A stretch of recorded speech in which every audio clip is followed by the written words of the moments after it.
So we are into the dog days of summer here. It is hot, hot, hot, 100 and something degrees, 116 degrees at times in the middle of the day.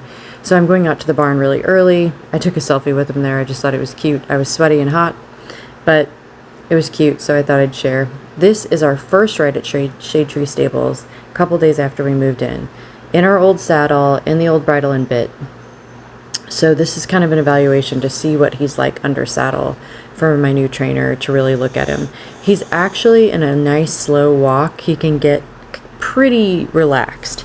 It's whenever we start speeding things up that he starts to get more tense, which, you know, we found out in the saddle fitting that it was pinching his shoulders, and it was tight and kind of hanging on his spine. So we started to investigate those pieces, but he still is doing some of that mouth displacement behavior that you'll see, where he'll open his mouth and he'll gape his mouth, he'll reach down and kind of mess with the bit. In this next video, I'm in the Hidalgo Valencia saddle, I think it is. It's a used saddle. It's been used on many horses, and I start using this saddle. So he still has some memory of how the old saddle felt and whatever else happened before I had him.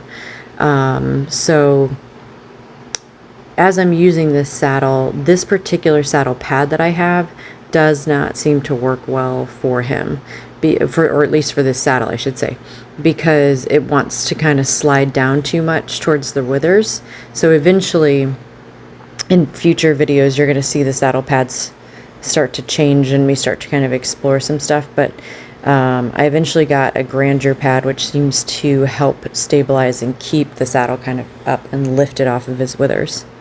But you'll see that he's a little bit more relaxed at the walk. He still gets a little tense at the trot.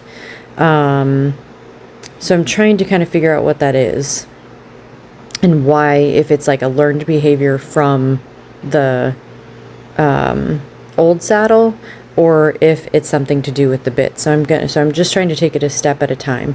So I started with the saddle, started riding with that, trying the different pads, checking his walk trot gait, and then going from there. And then I would have my trainer evaluate in a lesson and see where he's at, which you'll see in these clips. So there, its head's up and back a little bit. Getting ready to pass the opening. I try not to put pressure on him to like get closer to it. I just want him to pass with his head relaxed. Yeah, and this is getting better. Head starts to bob down with the leg that's stepping forward. So down to the right, down to the left, down to the right, down to the left, down to the right, down to the left. This is what we want.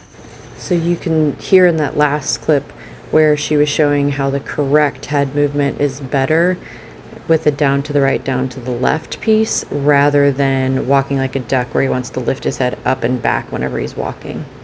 Okay, so this is the bit that I chose to try with him, since he was still doing that mouth behavior that you saw in that last little clip.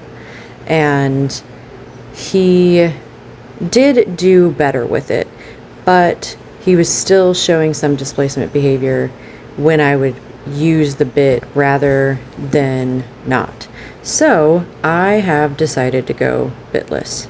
And I gotta tell you, with the new saddle, that new pad that you see back there, and no bit, I am getting a much more relaxed and happy horse. So that's where I'm at right now.